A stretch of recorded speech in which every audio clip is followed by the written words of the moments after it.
I took on a roommate because Portland rent had stopped making sense to me. That was the clean version, anyway. Practical reason. Easy to explain. I was 27, working long hours at an architecture firm downtown, paying too much for an apartment I didn't want to lose, and trying to act like I had everything under control. On paper, I kind of did. I showed up on time. I paid my bills. I kept a spreadsheet for groceries. I had a decent couch, matching dishes, and exactly one framed print on the wall because blank walls started to bother me after a while. Then Nora moved in and the place stopped feeling like a unit I was maintaining and started feeling like somewhere people actually lived. She talked to herself while making coffee. She named the plant on the kitchen windowsill Marvin and got annoyed when I forgot that and called it the plant. She left cabinet doors open like she had some kind of personal issue with finishing motions. Her shoes were never fully by the door, just near it. She laughed before she finished her own jokes. She bought cheap flowers sometimes and stuck them in random glasses because she said real vases made things feel too serious. I noticed all of it. Not in one big movie moment. Just slowly. The way you notice a song you didn't mean to memorize. In the mornings, I usually woke up first, checked my phone, got dressed for work, and made coffee in the dark kitchen while the city still looked gray outside. After a few weeks, she started drifting in halfway through. Hair a mess, oversized sweatshirt, blinking like the light had personally offended her. "Is that mine too?" she'd ask, even when there was already a second mug sitting on the counter. "It usually is," I'd say. By then I already knew how she took it. At night, we'd end up on the couch more often than not. Nothing dramatic. Just whatever show we were halfway watching that week. Her curled up in one corner. Me pretending I wasn't tired enough to fall asleep sitting upright. She'd leave a spoon in the sink. I'd lock the front door because she always forgot. She'd ask me how my day was in a way that made me answer for real. I'd carry in the heavier grocery bags without mentioning it. Somewhere in there, without either of us saying it, she became the first person I looked for when I got home. That should have told me enough. Instead, I kept treating it like something I could manage if I stayed quiet. The night everything shifted started with smoke. I got home late and smelled it from the hallway before I even opened the apartment door. Inside, Nora was standing in front of the stove with a dish towel in one hand and a look on her face like she was trying to charm the problem into not being a problem. "What happened?" I asked. She glanced at me. "Great news. I tried to make dinner." I walked over, looked into the pan and said, "I think legally this counts as a fire." She laughed immediately, too pleased with herself for someone who had nearly ruined my cookware. "Okay, rude. I was trying to do something nice." "You did do something nice," I said, taking the pan off the burner. "You reminded me why I keep pasta in the cabinet." 20 minutes later, I had thrown together something basic. Pasta, jar sauce, the last of the spinach, and bread warmed in the oven. Nothing special. She sat on the counter the whole time narrating her own failure like it was a sports recap. "At one point," she said, "I really thought I had it. You lost it at oil temperature. I lost it when I got confident." That tracks. By the time we sat down to eat, the kitchen still smelled faintly burnt. But in a weird way it made the apartment feel even more like ours. Her failed dinner in the trash. My rescued version in 2 bowls. Rain tapping lightly against the window. Her knee brushing mine once under the table and neither of us moving away. She took a bite, pointed at me with her fork, and said, "Okay, since you saved dinner and probably prevented a full building evacuation, I owe you. Name it. Anything you want." She meant it as a joke. I knew that. She was smiling when she said it. I should have made a joke back. Asked her to clean the kitchen. Water my half of Marvin. Stop leaving every cabinet in the apartment open like burglars had just searched the place. Instead, before I could stop myself, I said, "Do you ever think about us as more than just roommates?" She froze. Not dramatically, just enough. Her fork stopped halfway to the bowl. Her eyes lifted to mine and stayed there. And right away I knew I had done the one thing I'd been careful not to do for months. I had taken the whole shape of our life and put pressure right on the center of it. "Nora," I said, already feeling stupid, "you don't have to answer that right now." But she was still looking at me, and what hit me hardest was that she didn't look disgusted or angry. She looked caught, like I had said something out loud that had already existed in the room. After a second, she set her fork down. "That's not a small question," she said quietly. "I know." She let out a breath and glanced toward the window, then back at me. "I'm not saying no." My chest went tight so fast it almost hurt. "But," she added, and there it was, "I need to think, really think, because that's bigger than tonight." I nodded like I was calmer than I was. "Yeah, of course." Neither of us said much after that. We finished dinner. She rinsed her bowl. I wiped the counter. Same apartment. Same dishes. Same rain against the glass. But the whole place felt different now. Like one sentence had changed the air, and there was no way either of us was going to sleep without feeling it. I barely slept that night. Not because anything happened. That was the problem. Nothing happened. She went to her room, I went to mine, and the apartment stayed quiet in that weird, stretched-out way it gets when two people are awake behind separate doors thinking about the same thing. I could hear little sounds I normally wouldn't even notice. Her bathroom sink running. A drawer opening. The floor giving that soft creak outside my room when she crossed the hall. I lay there staring at the ceiling, replaying the dinner over and over, like maybe in one version I had kept my mouth shut and everything was still simple. By morning, the apartment looked exactly the same. Her mug in the dish rack. One of her cardigans hanging off the back of the chair. Marvin on the windowsill leaning toward the weak Portland light like he was trying to escape. But when I walked into the kitchen, she was already there, and the second she looked at me I knew we weren't going to pretend it hadn't happened. She pushed a mug toward me before I even spoke. "I made yours." "Thanks." I stood across from her at the counter, both of us holding coffee like it gave our hands a reason to be busy. She looked tired, but steady. That was one of the things about Nora. Even when she was uncomfortable, she didn't hide inside jokes or distractions forever. At some point, she always just said the hard thing. "I have thought about it," she said. I didn't answer right away. She gave a small nod, like she was confirming it to herself too. I've thought about it. More than I probably should have. Something in my chest lifted and dropped at the same time. "Nora." "But that doesn't make it easy." She wrapped both hands around her mug. "It actually makes it harder." I looked at her and waited. "With some random guy," she said. "If it goes bad, then okay. It's embarrassing for a week. Maybe annoying. Maybe disappointing. Then it's over." She glanced around the kitchen as she said it, and that somehow made it hit worse. "With you, it's not just one thing. It's this place. It's mornings. It's dinner. It's knowing I can come home and you'll be here. It's the safest part of my life here." I didn't realize I'd stopped breathing normally until I had to let out air. She went on, quieter now. "So yes, I've thought about it. That's the truth. But I can't act like feelings are the only thing that matters." I leaned back against the counter. "So what are you saying?" She held my eyes. "I'm saying I don't know what to do with it." That should have frustrated me. Instead it just made sense, which was almost worse. Because I understood exactly what she meant. The thing between us didn't feel light anymore. Felt important. Important enough to damage everything if we touched it wrong. After that, we both tried to act normal. That was the ugly part. No huge fight. No slammed doors. No dramatic scene that let either of us blow it up and be done. We just kept living inside the same routine, except now every ordinary thing had weight on it. She still left me coffee before I had to rush out some mornings, but now when I found the mug waiting for me, it didn't feel casual. It felt personal in a way I didn't know how to handle. We still watched shows on the couch, but there was this careful space between us that hadn't existed before. Not always physical. Sometimes it was just in the way she'd pull her feet under her instead of stretching them across my lap like she used to without thinking. Sometimes it was the pause before one of us spoke, like we were both checking every sentence for hidden meaning before letting it out. I noticed everything. The way she hesitated in the doorway if I was already in the kitchen. The way she went quieter when our hands brushed reaching for the same cabinet.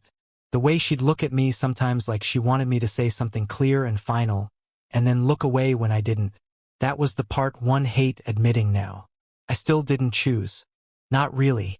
I told myself I was being careful, mature, respectful of what she'd said. But if I'm honest, some part of me was still hoping the right answer would appear without me having to risk anything. Like maybe if I waited long enough, she'd make it easy. Or the tension would settle. Or we'd drift back into being just roommates with better coffee and a weird almost confession in our history. Instead, it got worse. A couple weeks after that conversation, she came home on a Thursday night looking too put together for a normal workday. Nothing extreme. Just lipstick she usually wore only when she was going somewhere after, and the green earrings I'd once told her made her look unfairly good. I was sitting at the table with my laptop open, pretending to review drawings I'd already been staring at for 10 minutes. She stopped near the door. Hey! Hey! She set her bag down slowly. I should probably tell you something. I already knew I wasn't going to like it. There's a guy from my office, she said. Not serious. It's just, we've gotten drinks a couple times. I looked at her, then at the laptop, then back at her. A couple times. Yeah. I nodded once too fast. Okay. She took a step closer. I didn't want to hide it from you. No, I know. My voice sounded flat even to me. That would have been worse. And that was the brutal thing. She was being kind, honest, careful with me in exactly the way I had failed to be clear with her. She crossed her arms, not defensive, just holding herself together. I'm not doing it to make you feel bad. I know. I'm doing it because... She stopped and let out a breath. Because it feels safer. There it was. Not cruel. Not dramatic. Just true. Safer. Some guy who could disappoint her and leave no crater in the middle of her real life. Some low-stakes version of possibility. Someone who didn't live with her coffee mugs and her socks by the couch and the plant she kept threatening to rename every week. I wanted to tell her not to go. I wanted to ask why she was trying to build something small when the bigger thing was right here in front of us. What came out instead was, "Do you like him?" She looked tired all of a sudden. That's not really the point. But it was the answer too. That night we still ended up in the same apartment, doing separate things, moving around each other with too much awareness. And for the first time since she moved in, home didn't feel steady. It felt like something I was watching slip a few inches away while I kept standing there with my hands in my pockets. After that, the apartment started wearing us down. Not all at once. It was slower than that. 100 tiny moments that would have meant nothing a month earlier started feeling impossible to get through cleanly. I'd hear her keys in the door and feel my whole body tense before I even looked up. She'd come in carrying groceries or kicking off her shoes, say hi in that normal voice of hers, and I'd answer like everything was fine while my chest was already tight. She kept seeing the guy from her office. Not constantly. Not in a way that turned the place into a war zone. Which almost made it worse. If she'd been careless about it, if she'd rubbed it in my face, I could have been angry. But she wasn't like that. She was considerate to the point of making me feel even more like the bad guy in my own life. If she had plans, she told me early. If she was going to be late, she texted. If she came home smiling from somewhere that had nothing to do with me, she tried to soften it without pretending. One night I was rinsing dishes when she walked in around 10, cheeks pink from the cold, hair a little windblown. She set her bag down and smiled at me in that careful way she'd learned lately. You're still up. Obviously. She looked at the clean plates in the rack. You did the kitchen. Yeah. There was a pause. Then she said, we just got drinks. I turned off the water harder than I needed to.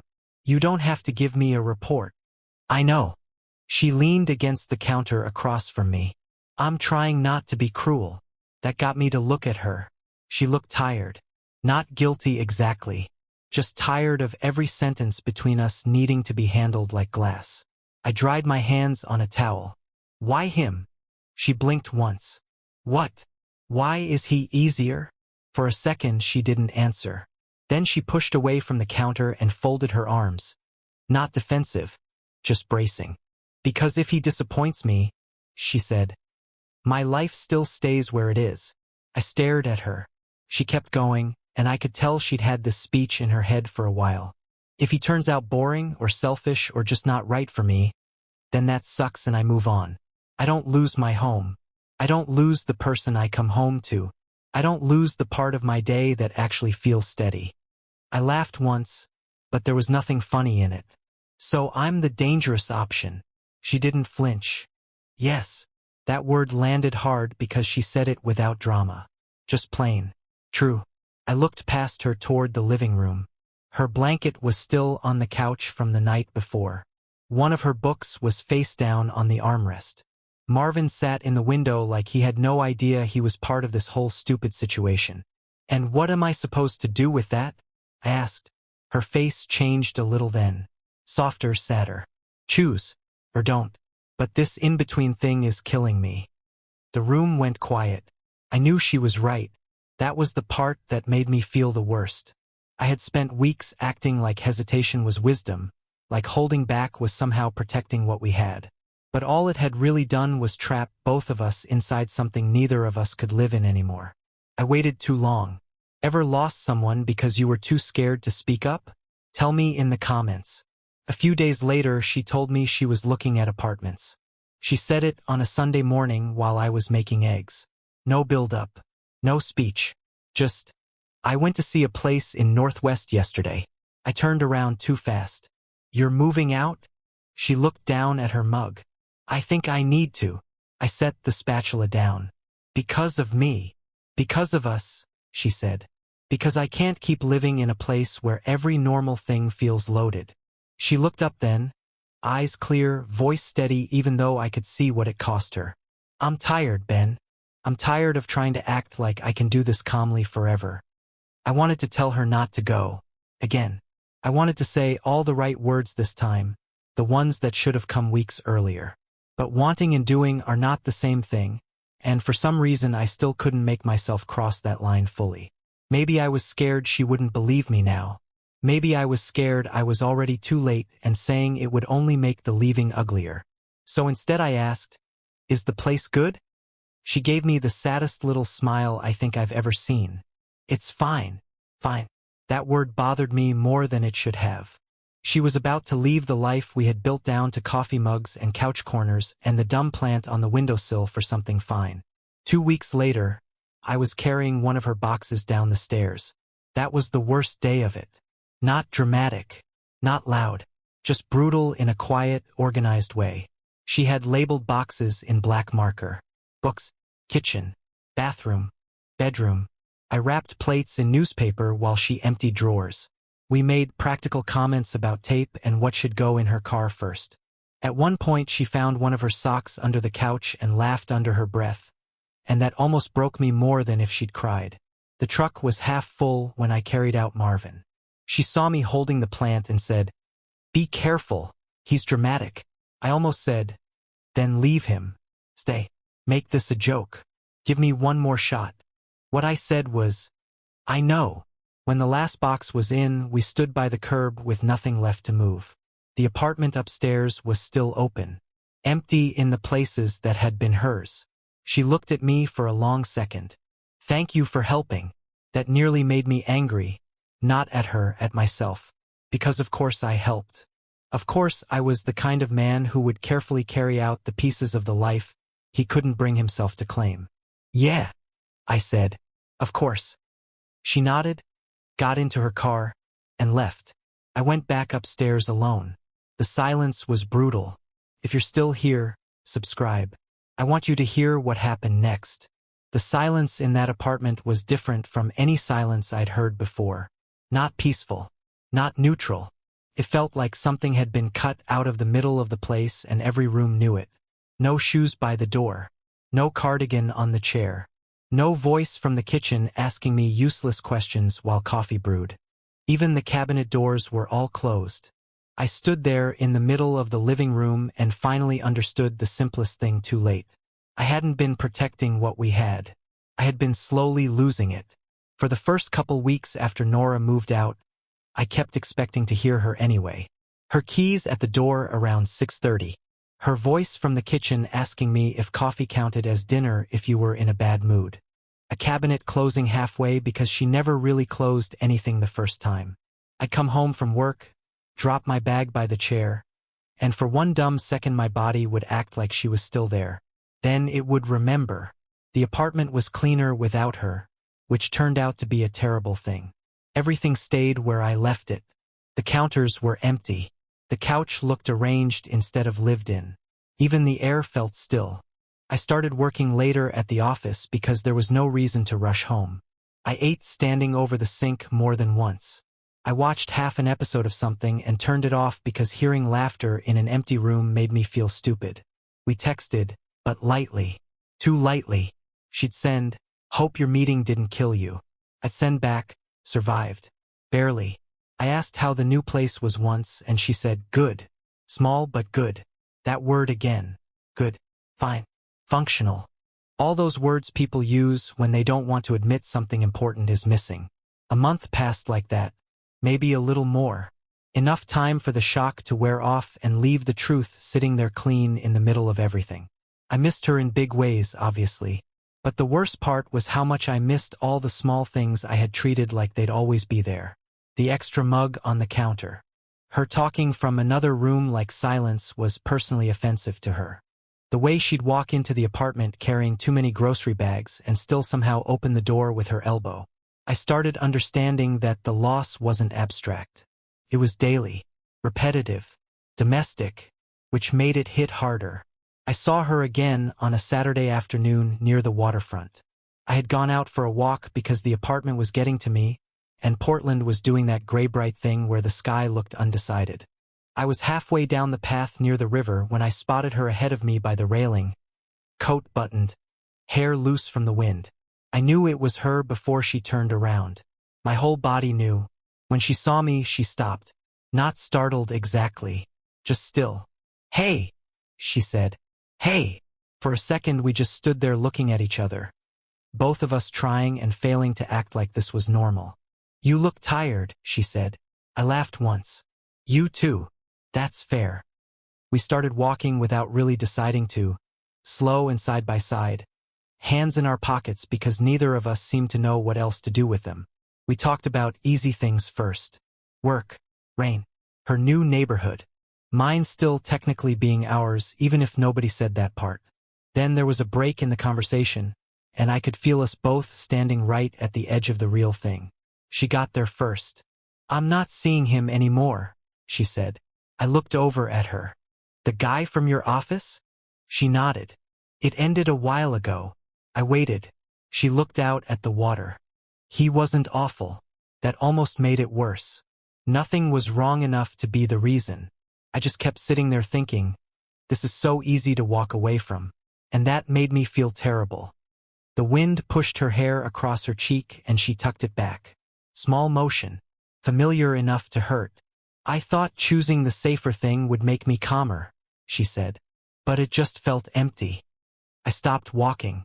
She took another step before realizing, then turned back toward me. "I was scared," I said. She held my eyes and didn't rescue me from it. "I know. No, I mean really scared." My throat felt tight, but once I started, I couldn't stop now.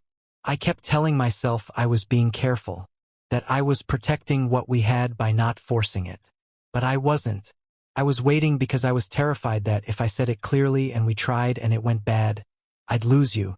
I let out a breath that felt like it had been stuck in me for weeks. "And I lost you anyway." Something shifted in her face then. Not surprise. More like relief mixed with pain. "That's why I left," she said quietly. "Not because I didn't care. Because I cared too much to stay there half-chosen." Her eyes stayed on mine. I didn't want to become somebody waiting around for a man to maybe decide. That one landed exactly where it should have because it was true. She had asked for honesty all along. Not speeches. Not perfection. Just honesty with some backbone in it. I stepped closer. "I'm deciding now," I said. Her expression changed again, very slightly, like she was afraid to move too fast toward something she had already wanted once and lost. "Ben, I love you." There. Plain. No careful language left to hide inside. I should have said it before. I should have said it when you were still in that apartment and not halfway out the door with labeled boxes. I should have said it instead of acting like silence was mature. I swallowed. "I don't want you back as my roommate." I want you back because you're the person I want my life with. Fully. Not someday when it feels less risky. Now. For a second she just stared at me. Then she laughed. But only because her eyes had gone wet and she needed something to do. You really took the longest possible route to a simple point. I know. That's incredibly annoying. I know. She covered her face for 1 second, then dropped her hand and looked at me again. I love you too, idiot. That was it. No crowd. No big scene. No perfect movie timing. Just her stepping into me like she was done wasting energy pretending distance was helping either of us. I put my arms around her and felt the whole last stretch of my life rearrange itself in 1 quiet second. She held on hard, like she was still angry, still relieved, still scared, still home. Probably all of it. A week later, she came back to the apartment. Not as some cautious experiment. Not with vague rules hanging in the air. We talked through the real things this time.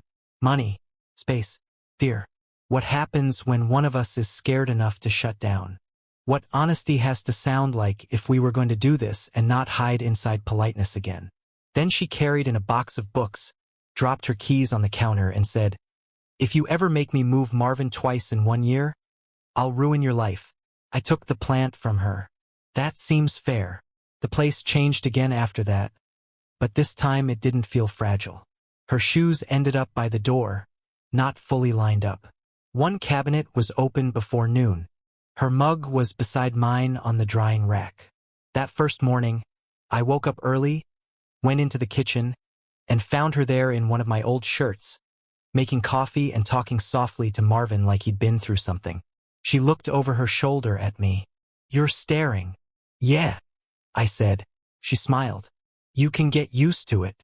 I walked over, took the mug she handed me, and kissed her before either of us said anything else. The rain was tapping lightly against the window. The plant was back on the sill. The apartment finally felt right again. Not because it was safe, because nothing important was being left unsaid.